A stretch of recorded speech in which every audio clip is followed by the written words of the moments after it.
Assalamualaikum warahmatullahi wabarakatuh. Salam sejahtera dan bahagia untuk kita semua.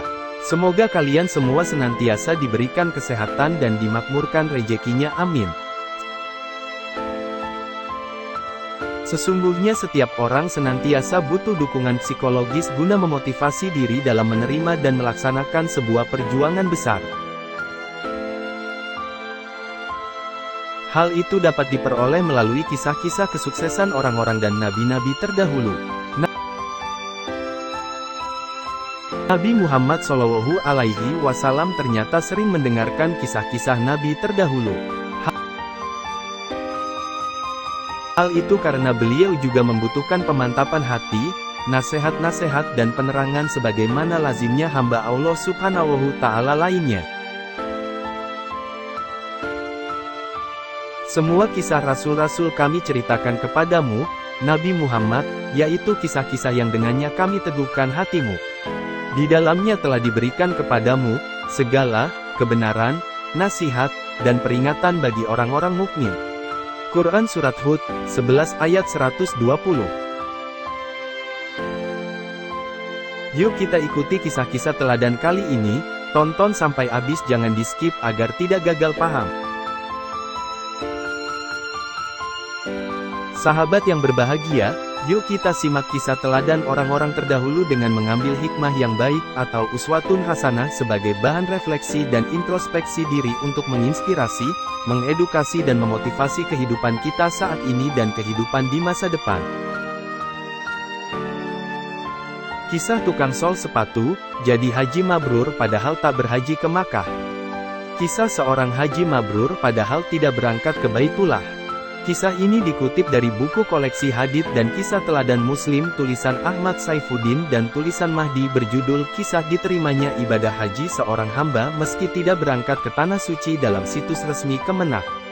Kisah ini diriwayatkan oleh Abdullah bin Al-Mubarak, bahwa pada suatu masa setelah menyelesaikan ritual ibadah haji, Abdurrahman Abdullah bin Al-Mubarak beristirahat dan tidur.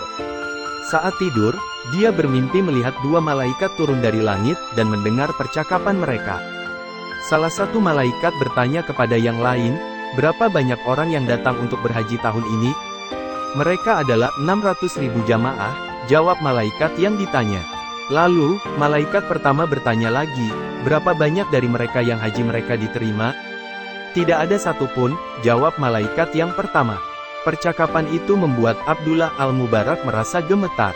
Dalam mimpiku, dia menangis, apakah semua orang ini datang dari tempat-tempat jauh dengan perjuangan dan kelelahan, melewati gurun pasir yang luas, hanya untuk semua usahanya menjadi sia-sia? Sambil gemetar, dia terus mendengarkan percakapan kedua malaikat itu.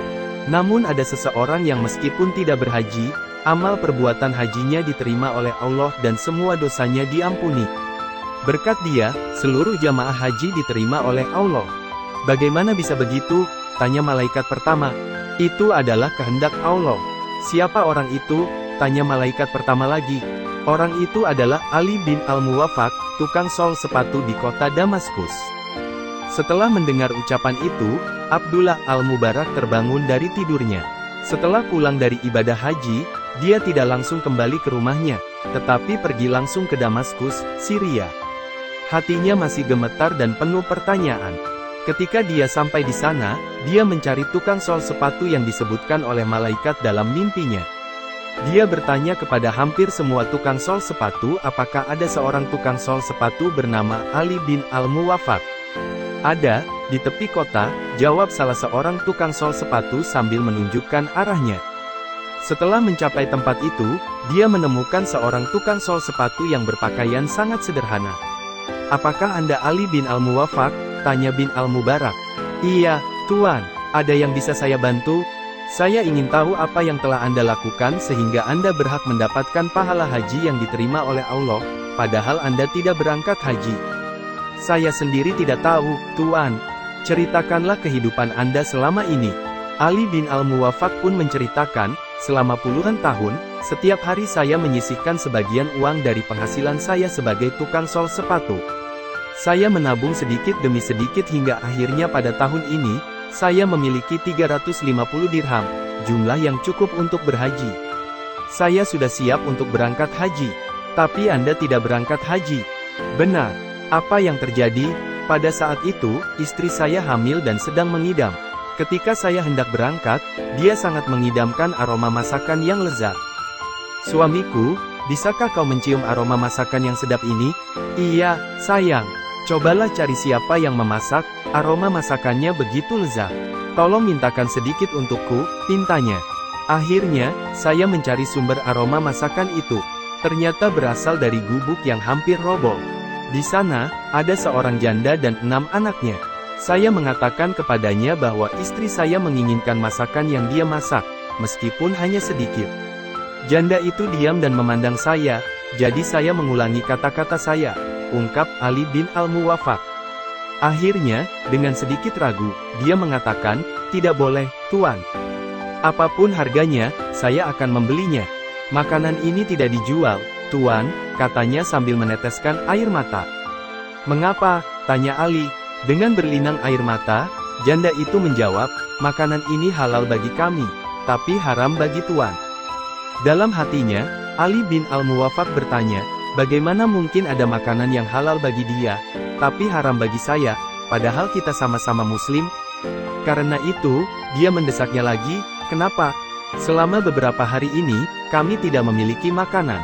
Di rumah kami tidak ada makanan sama sekali.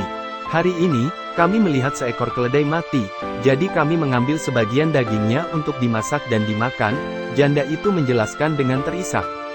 Mendengar cerita itu, saya menangis dan pulang ke rumah.